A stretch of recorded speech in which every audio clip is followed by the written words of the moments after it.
Yellowstone Volcano first signs of Titanic eruption have been identified, but no one is taking this seriously.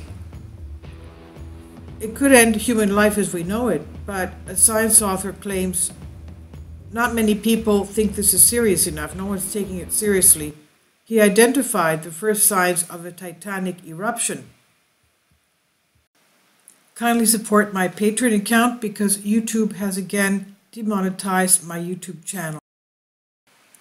The daily posts are 5 videos daily, and they are totally different from what I have on my YouTube channel.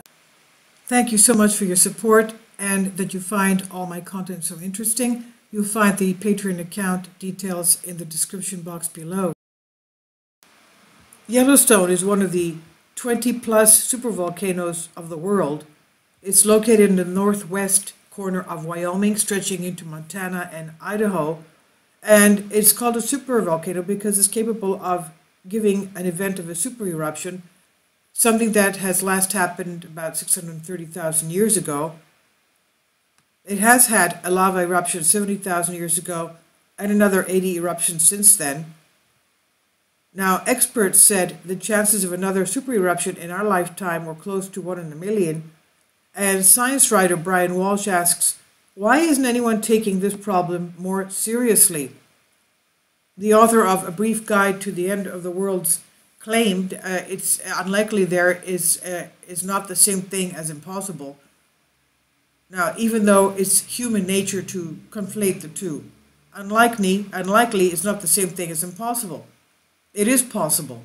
So his article promoting this book, Mr. Walsh said the possible catastrophic event would be like nothing humanity has ever experienced, because of course it would be something like an extinction level event with the volcanic winter that would be taking place. Now, before outlining what he feels would be the initial signs of disaster, he said first would come increasingly intense earthquakes, a sign that the magma under Yellowstone supervolcano was rushing and refilling its chambers towards the surface. We know that now the magma chamber, which is on top of the magma reservoir, a huge magma reservoir, is basically in the caldera area just 3 miles down. If you're walking around that area, around the geyser basins, you'll know that the roof of the magma chamber is 3 miles down. Now, when magma, he said, would burst through the ground in a Titanic eruption, discharging the toxic innards of the earth into the air, it would continue for days. It would bury Yellowstone in lava within a 40-mile radius, but the devastation around Yellowstone would be just the beginning, he says. He went on to detail why he believed more Americans should be concerned about the possibility of this Yellowstone super eruption scenario unraveling. He said volcanologists believe a Yellowstone super eruption would bury large swaths of Colorado, Wyoming, and Utah, and up to 3 feet of toxic volcanic ash. Not only that, but also even up to Canada, all of Montana and Canada. But he says depending on weather patterns, much of the Midwest would receive a few inches, plunging the region into darkness. Even the coasts, where a majority of Americans live, would most likely see a dusting as the ash cloud spread. Crops would be destroyed, pasture lands would be contaminated, power lines and electrical transformers would be ruined, potentially knocking out much of the electric grid. Walsh claimed the devastation would not be restricted to the United States. He says modeling by meteorologists concerning such an eruption was found that the aerosols released could spread globally if the eruption occurred during the summer. Over a short term, as a toxic cloud blocked sunlight, global average temperatures could plunge significantly and not return to normal for several years, and rainfall would decline sharply. And that might be enough to trigger a die-off of tropical rainforests. Farming could collapse, beginning with the Midwest.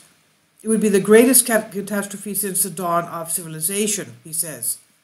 Now, USGS estimates the probability of an eruption at 1 in 730,000 in any given year, but Walsh believes existential risks like Yellowstone should be getting more attention and funding. The author says that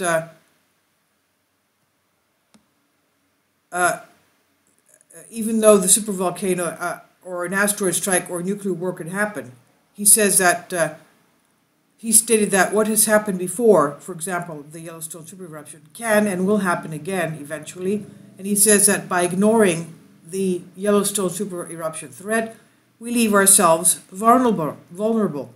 And despite this, a recent study suggests that this hotspot of Yellowstone could currently be in a state of decline.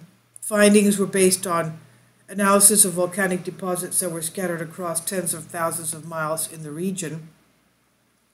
University of Leicester volcanologist Thomas Knott said, "We discovered that deposits previously believed to belong to multiple smaller eruptions were in fact colossal sheets of volcanic material from two previously unknown supereruptions at about 9 million and 8.7 million years ago, which means that there were more supereruptions than previously thought.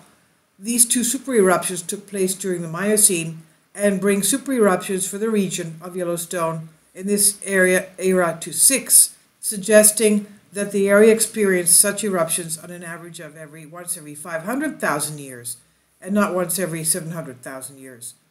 Now, by contrast, over the past 3 million years, Yellowstone hotspot has seen just 2 supereruptions, and scientists believe this may show that the frequency of supereruptions here is slowing considerably.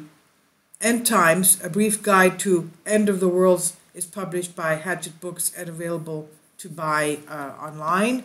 So this is what Mr. Walsh believes, that there should be more attention given to how to mitigate a supereruption from Yellowstone. How could we defend humanity from this type of an event happening?